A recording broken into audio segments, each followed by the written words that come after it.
Jump into the last session here. 5 simple steps. Picking up on the beginning of page 289, putting it all together with focus. Just a great story here about Joyce Brothers. Joyce was a stay-at-home mother, and it tells the story about how she actually had the opportunity to be on the a game show, and she leveraged the earnings from that game show to fund her education and career, and now today everybody knows her as Dr. Joyce Brothers. But it's a really great story, and it's also a lesson about intense focus and maintaining that focus over a long period of time.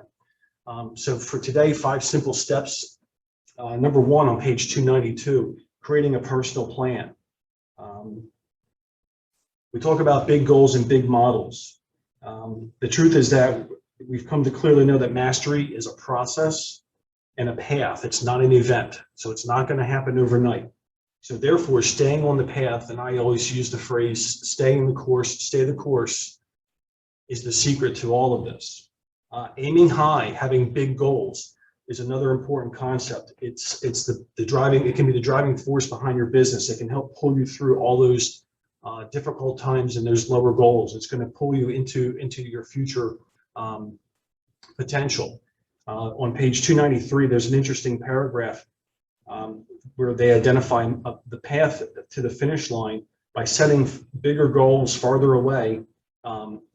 It challenges us, and I think we feel like this a lot at Keller Williams. You know, we say we drink from a fire hose, and there's no finish line, right? So we're almost continuously on this treadmill of learning and growing and developing. So, you know, the idea is to, you know, yes, catch your breath along the way, celebrate the wins, but keep big goals in mind to keep our feet moving and keeps us moving closer to our full potential. If we don't set big enough goals, we'll never really know our full potential. And the secret here with MREA is pretty simple. It's leads, listings, and leverage. Staying focused on these 3 things is going to take your business to the highest level possible. Committing yourself to the pursuit of excellence and mastery is going to get you to the highest level. We talked about try. You know, the only time you know what you're really capable of is when the real you shows up. We have Bold coming up in the 4th quarter. We're going to be starting that in 2 weeks, and Bold's going to address this as well. You know, the only time you know what you can really achieve is when you stay focused and show up and be present and accountable for it. It starts with time blocking, and time blocking again is not an event or a single activity. It's a process. It's a journey, and it's actually a skill. So it's going to take time to develop the skill to, you know, first start by blocking your calendar, but then actually maintaining it. We can all set things in our calendar. I have a time block calendar, but I've been struggling lately to actually, you know, stay on task and to do the things I need to do. So I'm going to take a look this weekend about what I can do in October to get back focused on my 20%, which really is lead generation in the mornings from 8 to 11. So I need to look at my calendar and see what else is interfering with that. You know, what distractions do I have? What other commitments? What else did I let creep into there? You know, what part of my 80% of my to-do list is now taking up that critically important 20% of my time, the most important activities I need to do for my business. So I'm going to be taking a hard look at that this weekend. Talk about business versus busyness. Yes, the answer is busyness is what most people get sucked into, and it's a distraction taking you away from really the most important things you should be working at. There's an interesting concept on pages 294 and 295 around having a to-do list and having a have-to list.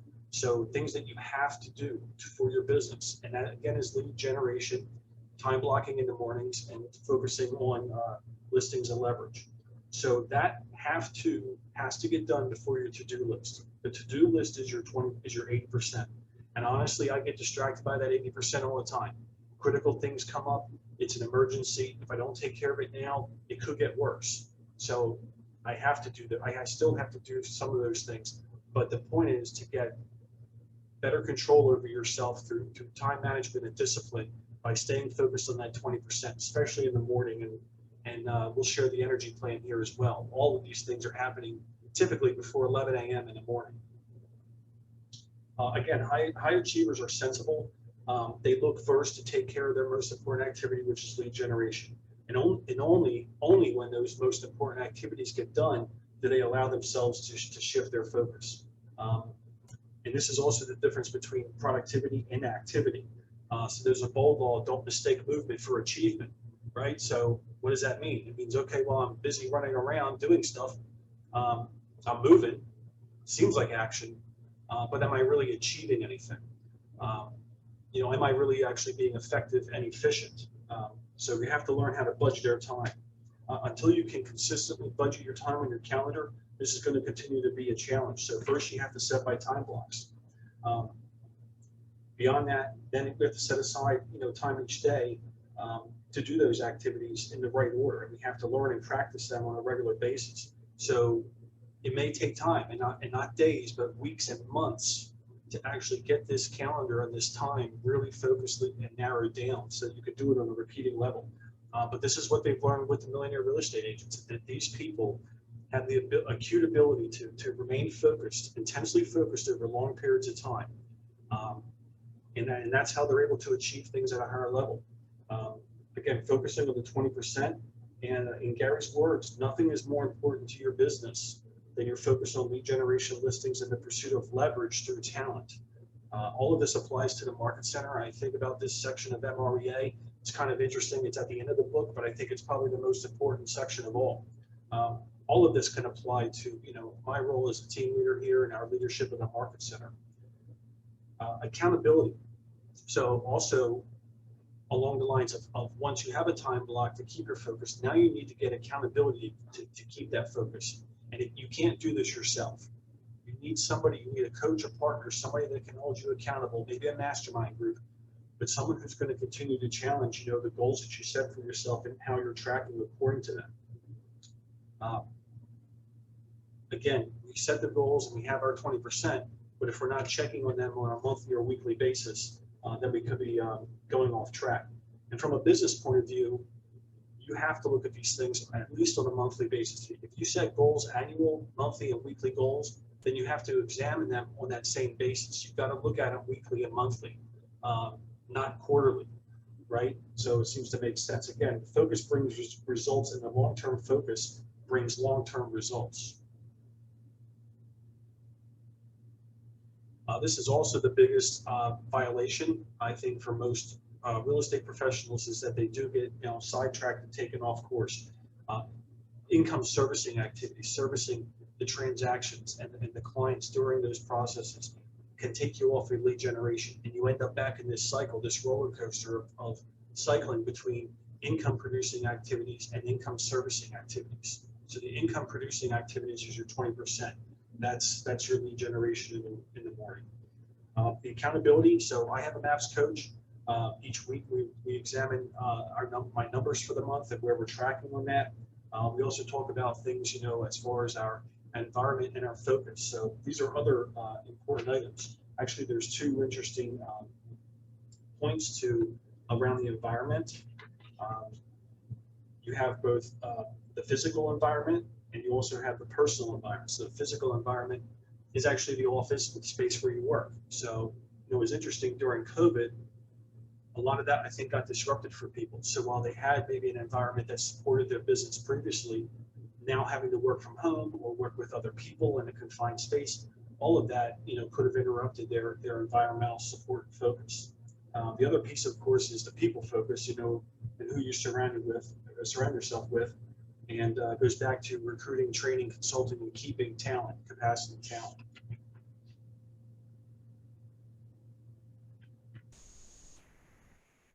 The biggest takeaway that I have from the environment is that I can actually craft that environment myself, that I am empowered. I can set up my office in a certain way. I can arrange the furniture a certain way. I can close and lock the door when I'm doing my 20%. I can do things to actually create and improve the environment that I have. I can also ask the staff and other people to help support my environment, possibly by not interrupting during lead generation, taking messages, and allowing me, checking in with me later outside of my normal 20% hours to follow up on that other 80% of things that we still need to get done. Again, people. It might be easier to craft a physical environment, an office space, So if you can focus on that and put the most energy and time into getting a really good workspace, I would emphasize that. It's going to be much harder to change the people in your life. But as we work through things together, we can certainly grow together, and people-wise, we can learn to support each other. It is a two-way street. If you have staff, if you have a team, those people need the same protection and focus around their schedules and activities as you do. But learning this and teaching this with your team can be a great advantage. Just a few other things in here kind of come out, remind me so much of Keller Williams. Learning-based, being learning-based, being embracing a life of personal development, embracing a lifelong journey of learning and education. This constant renewal or regeneration of our minds. It's quite an interesting concept, and this comes around learning. So top producers are spending maybe, they estimate up to 10 to 15% of their time on personal development. We have a lot of classes and opportunities for learning at Keller Williams, and that's by design, right? So we're constantly pushing ourselves to learn more, to learn new skills. And there is a difference between around how we're learning. So there's actually the activities of doing things, which does reinforce those behaviors, but also we can read and teach classes, and that's a way to develop our skills and mastery at a higher level. So again, renewal through learning. The last part here really is about keeping our energy up. Again, if we're operating at this high level and we're doing it over sustained long periods of time, we need energy for this. And most importantly, we need positive energy. So these are five sources of energy that Gary personally identified and developed that create in him a large battery or reservoir, let's say, of positive energy. So take a look on pages 308, starting on 307, 308. We have the table there. Meditate and pray. You can address this however you want, but spiritual energy and taking the time to kind of refocus around that.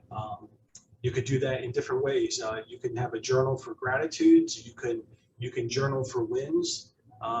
Basically, you're making a note of those things, those positive spiritual activities and things that are giving you energy. And don't wait for Sunday to do that. Do that every day. Think about that every day. Exercise and eat for physical energy. The idea around getting your day started with a lot of energy. For most people, that could be going to the gym and starting out in the morning. I can tell you, since COVID, I'm not going back to my gym. Actually, my gym closed.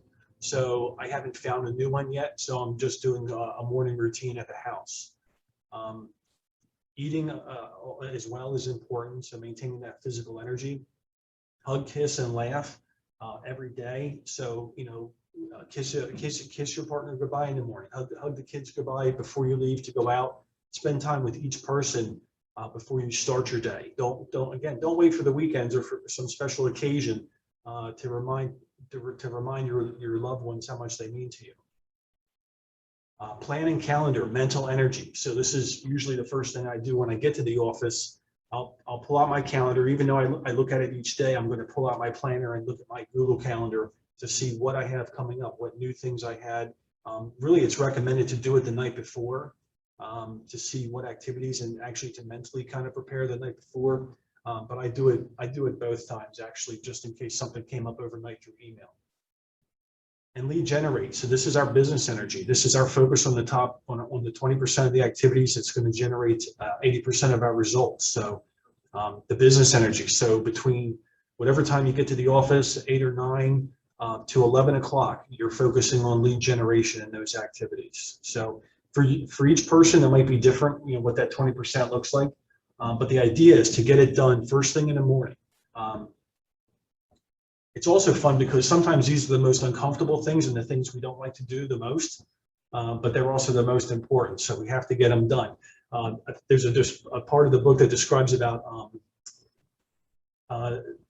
lead generation being the equivalent of eating your vegetables. So, most people want to have dessert or eat the good stuff, and they don't eat their vegetables, which is obviously the most important thing for minerals and vitamins. But eat your vitamins every morning. Do your lead generation, and really that's putting all this together in the book. It's been a great series. I appreciate everybody being here. We're definitely going to do MREA 24 topics at least once a year. We're going to be looking for some new stuff coming up. I think next we're going to be looking at the millionaire real estate investor. There's been a lot of interest in that topic, so I think we're going to start that series next. And again, in conclusion, once you accept the challenge of a lifelong self-improvement and this path of mastery, you'll be humbled to realize how much you don't know, and how much opportunity there really is out there to learn and do new things. Some say it's not just about living and learning, it's live to learn.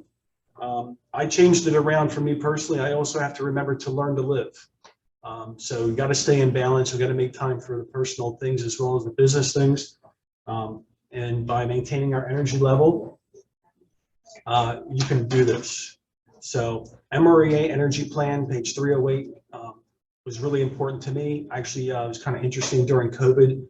My MAPS coach reminded me of this, and I went back and adjusted my schedule and implemented this, and I still follow this today. So more than 18 months later, I'm staying on track with this. It's what gets me through each day, and it's really interesting too.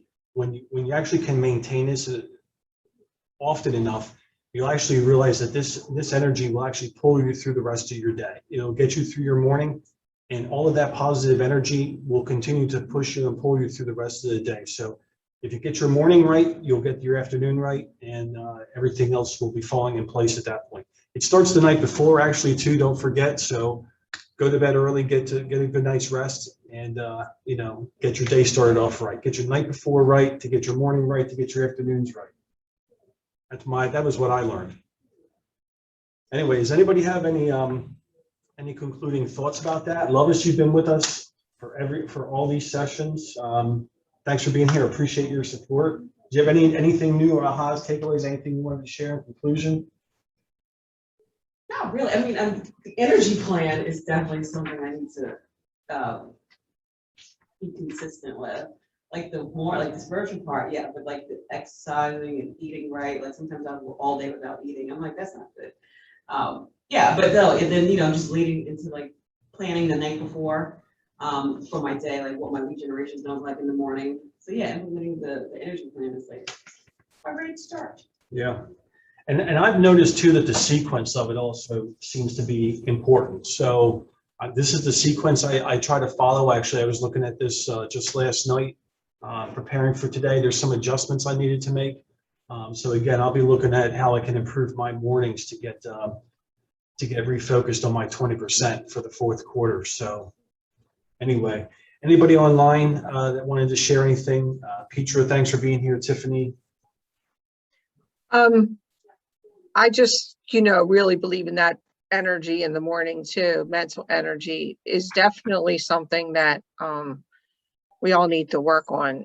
It does transgress into the physical energy to make sure that we plan a calendar. If we start off the day without that energy, it definitely affects the rest of your day, because there's things that come at you all day long that could be very, very negative. So you have to have a really great mindset, because it works really hard. And just, I would say, help people get a partner too, that energy partner, because they'll lift you up. Yeah, that's a great reminder too, that accountability partner can also be a great source of energy. It is very rewarding, and you count those wins, when you're having those accountability appointments and you are making progress on your goals. Count every single little win, because they add up, and don't overlook it. I know they said that people who do lead gen together with some peppy music, and they gain energy from each other. So awesome. Yeah. Thank you. Well, if you really wanted to you could combine these as well. You could do your exercise on a treadmill while you're lead generating. I heard that's an option. Yeah, people do, I'm sure. Yeah. Wendy, thanks for being here. I was just gonna say that, you know, I feel like if you dominate in one or two of these areas, the other things will kind of become more in focus and fall into place as you focus, right? So whether it's spiritual energy or physical energy, all that helps with emotional energy, mental energy, and business energy, right? So if you can really power through and be strong in two of those, whichever two they are, I think the others will kind of naturally and organically come. That's well said. That's awesome. Yeah, I know you've been a big inspiration to me in a few of these categories, maybe things where I'm not as strong at. And I think likewise, I think, I've probably shared with you some things that, has helped you in your business as well. So thanks for sharing that. Well, yeah, and you're definitely better at some things than I am. So it makes a good work combination for sure. Yeah, well, everybody brings something different to the table. So, if there's an area you want to improve, seek out someone who's doing it at a high level. Maybe learn some things from them. Maybe for exercise, maybe getting a personal fitness coach for a period of time would be helpful, just to give you some ideas and plans for that. It's not just about business coaching either. You could get a life coach that might help you with some of the other categories. So. Anyway, so just, our admonition to everyone is believe in yourself and seek the possibilities that your life holds. Again, the Millionaire Real Estate Agent's not about the money. It's about being the best version of yourself that you can be. So thanks everybody for being here. Have a great rest of your day, and we'll see you soon. Thank you, Awesome Frank. session. Thank Thanks, you. Frank. Thank you.